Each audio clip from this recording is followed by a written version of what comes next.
Hi there, Dr. Sheep here. Welcome back to the TGIF Talks, episode 94. 94, 95? 98. No, we're not that close to 100 yet. 94. I'm your host, Dr. Sheep, joined by my co-host, Anonymous Phil. Yes? Roll the intro. Wouldn't you like to get away? It's Friday. Gotta get down on Friday. And they're always glad you came. These podcasts are broken down into 4 parts. First, we have how our weeks have been, followed by the news, followed by your comment, followed by a random 4th topic. Today's 4th topic is the return to the panhandle. Or, yeah. Panhandling. What? What? Okay, we'll get into that. What? What? Anyways, so how has your week been? Interesting. Well, that's not much, is it? I mean, I guess I got a toolbox after working there for 5 months. It's been a work in the making, you know. Yeah. I've been, just slowly collecting more tools. I want to do the job or whatever. And usually I just throw them in my drawer. Mm-hmm. Because there's plenty of room. I mean, honestly, I don't think I probably would ever have to get a toolbox, but it's becoming cluttered. Mm. Mm. Organization. That's what you needed, was organization. And that's what a toolbox provides. Yeah. Well, I mean... Yeah, it would help organize things. So. Make my job more efficient. Mm-hmm. What did I do this week? 2 weeks. Oh, I had something, and then it slipped my mind, and now I can't remember. Well, I DJ'd a wedding. That was something. I did that. Not that you're asking, but... How long are you still at this current branch? And I don't know until I get better at my job. Who knows? Well, I thought you decided to switch. I didn't get that job. Oh, you didn't get it? No. They gave it to... Oh. Funny enough, they gave it to the part-timer from my branch. Part-timer? Yes, because they... Why did he get the luxury? Because they felt like they wanted to... they didn't want to pick up where somebody else is kind of basically leaving off then, on my training. They didn't want to pick up from where I was leaving off. They'd rather just start fresh, and so they did that. Oh, because his part-timer, doesn't have much training under the belt? For banker-wise, he has none. Oh, so it's just easier just to start him from the beginning. Yeah. Other place. Rather than trying to figure out, okay, where are you? Okay, here's how you learn. Let's keep going with that. And Here's how you learn. Right. Well, anyways, so big issues. So no big deal. It's whatever. I don't really care, except for gas prices now hitting $4 a gallon. I know. I just spent $4.01 the other day. I just saw $4.09. I know. What the? Unbelievable. Absolutely unbelievable. And funny enough, had I not bought the chairs, I would have no issues of getting to the 15th. But since I'm missing $100 from my bank account that I otherwise would have, I am going to struggle to make it to the 15th because of how much gas I have to buy this week. You can't just borrow from your trip fund and repay yourself? I'd rather not. Oh. Because it's like, I don't want to transfer the money into my account and then do it again. Oh, you're taking money out and transfer. Oh, well. I don't want to transfer it out and then have to do it again. I'd rather just make it to the 15th and then transfer all the stuff I need for the trip all at once. I don't want to do multiple transfers. Well, see, I just keep everything in one account and just keep track of my budgeting, knowing how much I need to spend. And I mean, yeah, it's probably easier to put it, in separate accounts and just look at, oh, this is all the money I have to spend. But I just look at the dollar amount and know, okay, I'm getting close. Need to start being more frugal with my money. Well, I have a savings account. I have two savings accounts. One is for my car. One is for my. I have three accounts. I've got my checking account. I've got a savings account for my car insurance, and then I've got just a savings account that I just use it for whatever. And that's got the bulk of my money in it. And then I just at the end of the month, so on the 15th, whatever I dump, whatever I have left into there, plus it gets $20 every other week. Mm-hmm. Issue is, I'm missing $100 from my account.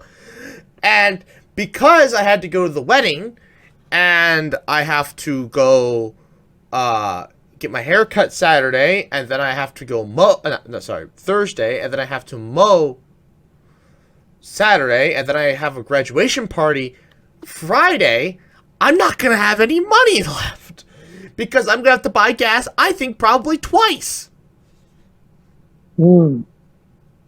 I'm already at 100 miles.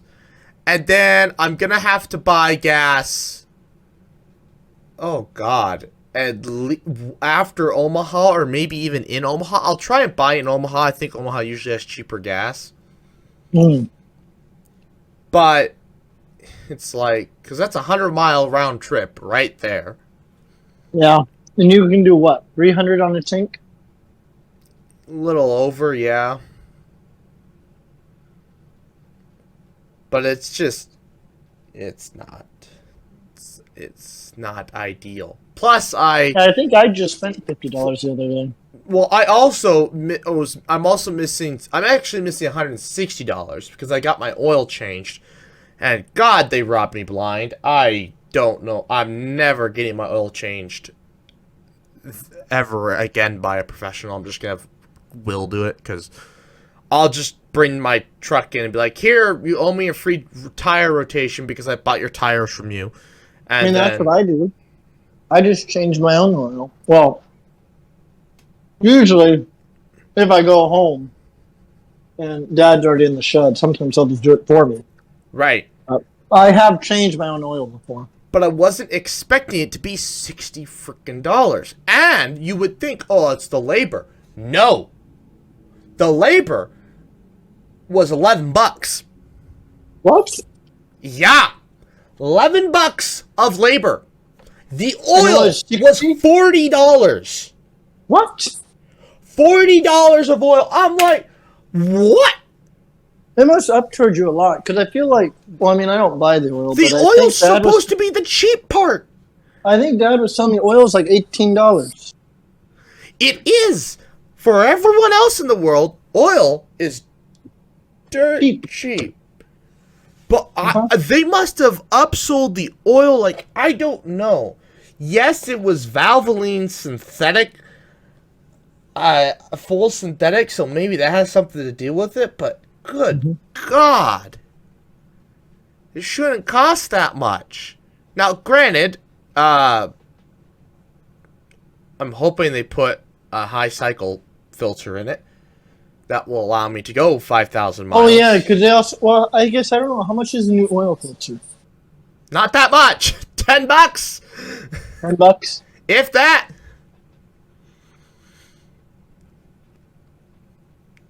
Hell, oil filters can last longer than the oil itself anymore. Yeah. But you should But always... aren't you usually supposed to replace the oil filter when you refuel oil? Yes, but you should always refill it. You should always replace it anyways because, well, it's an oil filter. It's not. Anyways, because it's going to have all the old crappy oil in it. And you don't want to dirty up all your it's still new going to have the oil. old residue. Yeah, you don't want to dirty up your new oil. Anyways, so it's like, I'm never doing that again. Freaking, I guess I did get a multi-point They do a multi-point inspection. So, but $11 of labor. I now That's like- know my tread Wait, depth how on long my were you tire. waiting? A long time.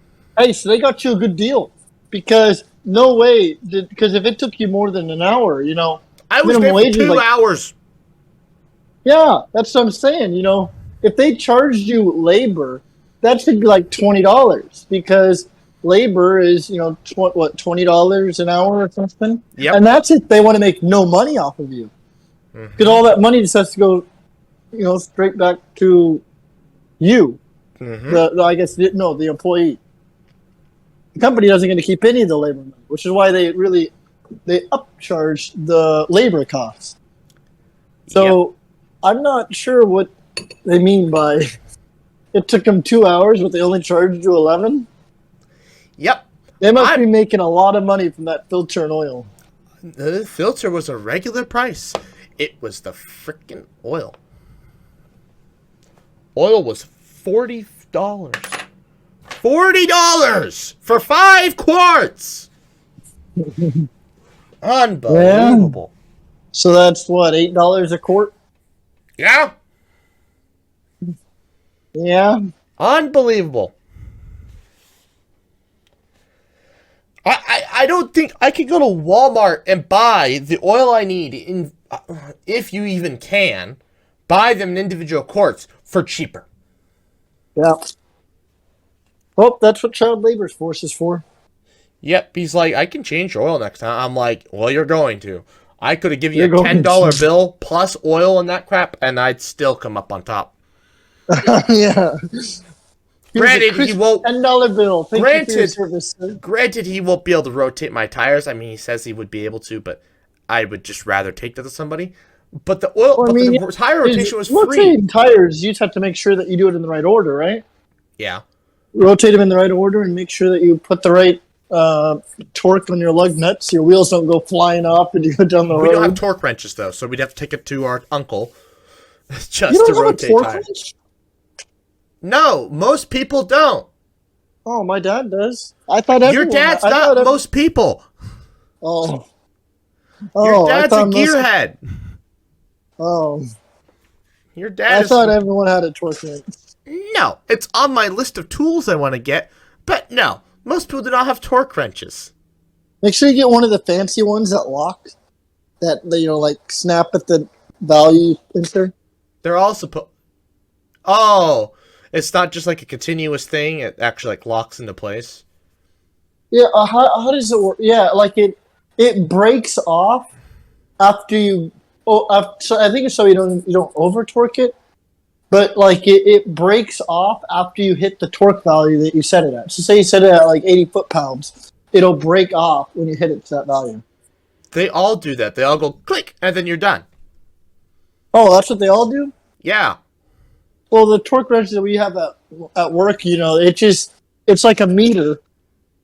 It has like a dial, and as you rotate it, it keeps going up and up and up and up and up and up, but it never clicks. Oh. And it's because it's supposed to be a sliding torque.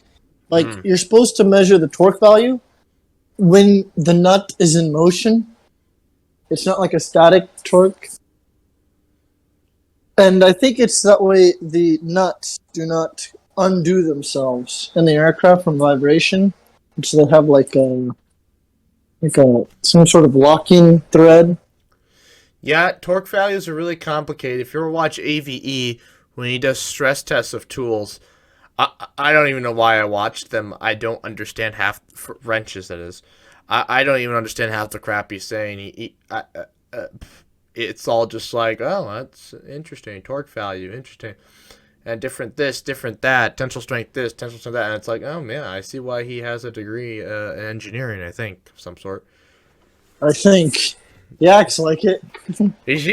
I mean, he gets up there and he's Yeah, like, acts like it. he gets up there, it's like, torque value this, torque value that. And I'm like, oh, okay. Okay.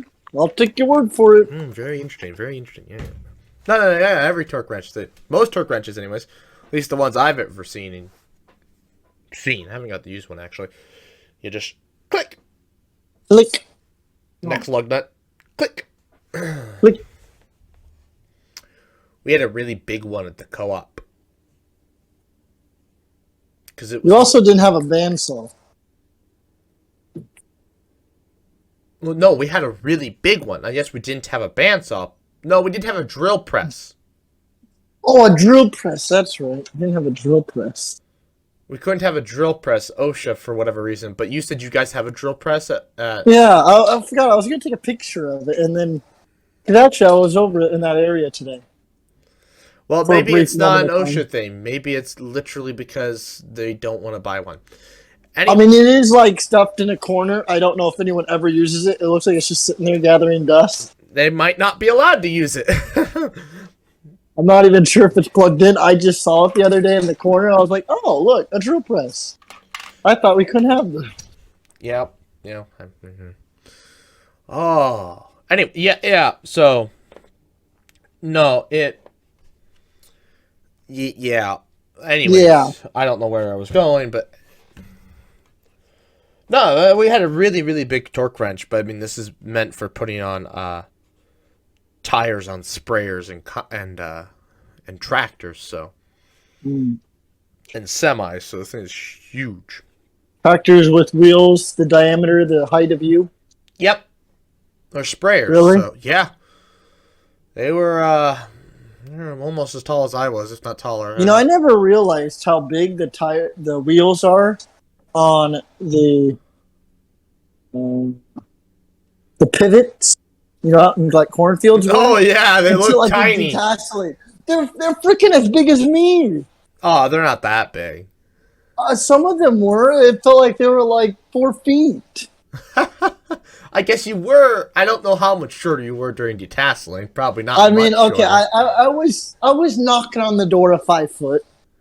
Oh, I could barely see over it. Okay, okay. it's like I bet these things were at least like 48 inches in diameter. Probably They were depends on huge. probably depends on the pivot. It also probably didn't help that the rows were cultivated, and so you know I might have been sitting down, standing a little lower. Yeah. But yeah, they felt as big as I was. I was like, this is kind of intimidating. It's a wheel. Yeah, I never quite understood how detasseling, how they're like, yeah, let's get a bunch of kids.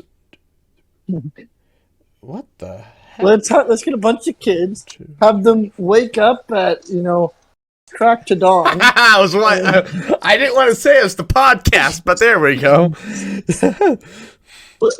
Crack to dawn, and go out there, work 10 hours, get paid a few bucks over minimum wage to make it feel like it was worth it. No, I thought they And paid then- you below.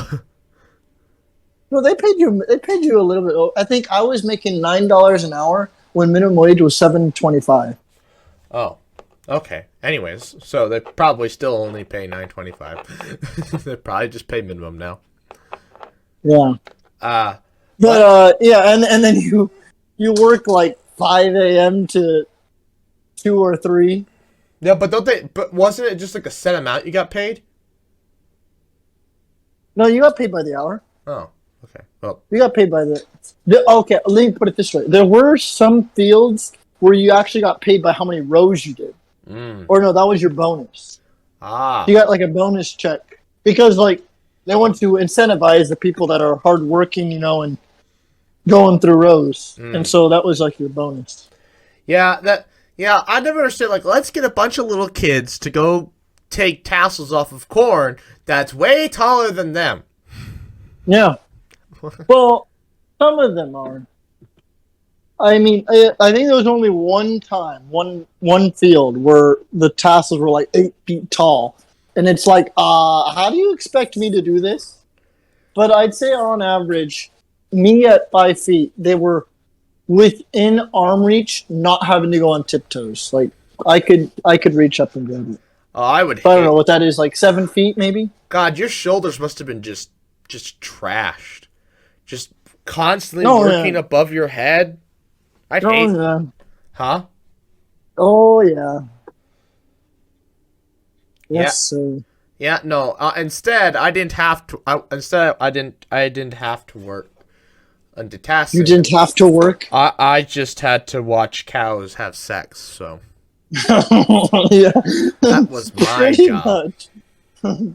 As were And you. sometimes you didn't even do that. You just talked to us, Yeah. my brother and I. Sometimes you didn't even do that. Yeah. Before I move on to the second segment, the Rooster had gone to I don't remember what country. Belize. He went to Belize this winter. Really? Anyways, yeah. Anyways, and he had some coin and money he didn't want, and so I took Really? it. Yeah, I took it. Do you have any duplicates you're willing to share? Only in the bills, and I don't know if I'm willing to share. Why?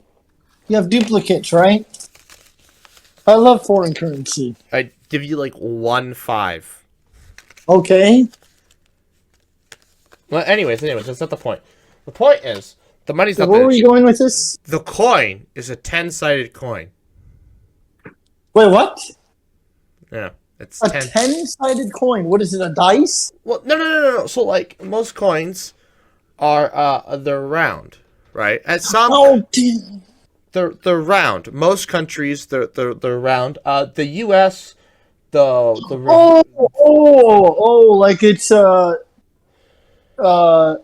decahedron. yeah. No, decagon. Yeah. Anyways, fun fact. Okay, we're gonna get to coins here. This is actually at work. One time they were like, "Oh, we'll give it to one of the other." It was a Susan B. Anthony dollar, and like, "Oh, let me hand." And they were trying to figure out how much it was, and they were like, "Well, let me give it over to our coin specialist," which is me because I like coins. Anyways. So, interestingly enough, a lot of countries have coins that are that aren't round. They're multi-sided, like this one. Multi-edged, I should say. So, this one's a decagon. Anyways, so the Susan B. Anthony coin. So, like, they had just regular dollar coins, and then they had the Eisenhowers, and then they stopped for several years, and they made the Susan B. Anthony's for like 2 or 3 years. Well, when they were debating on making the Susan B. Anthony, they wanted to make the first U.S. coin, if I'm not mistaken, with that wasn't round. They wanted it to be multi-sided like this. However, vending machine companies were like, no. We're not doing that. It's very hard on the machines and to have to re-engineer their machines. They're like, nope, we're not doing that. So the Susan B. Anthony coin had it's just like a quarter, and it has okay, that's a bad quarter. Let me find one of my good quarters. They're just like quarters in that they have an edging on them. Like dimes.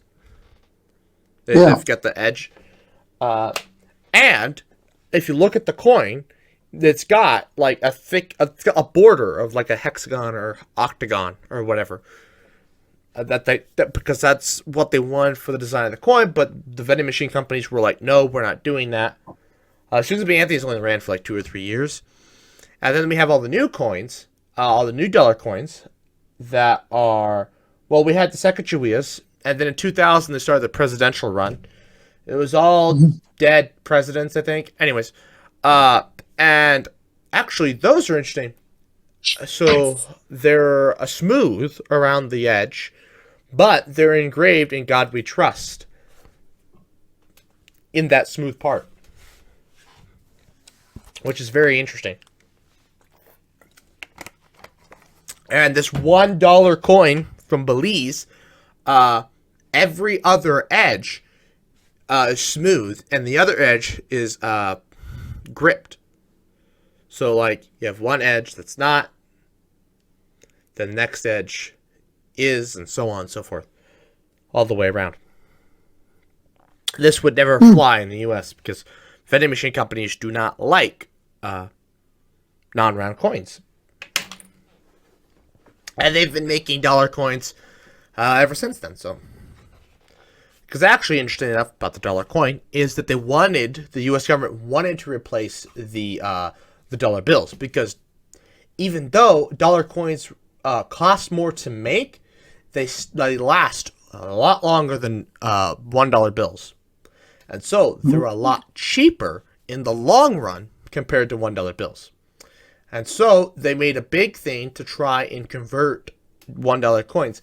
And actually, there was a way that you could buy them online and sell them to a bank and make money. You know, if they wanted to make even more money, they should round every purchase up to the nearest 5 cents.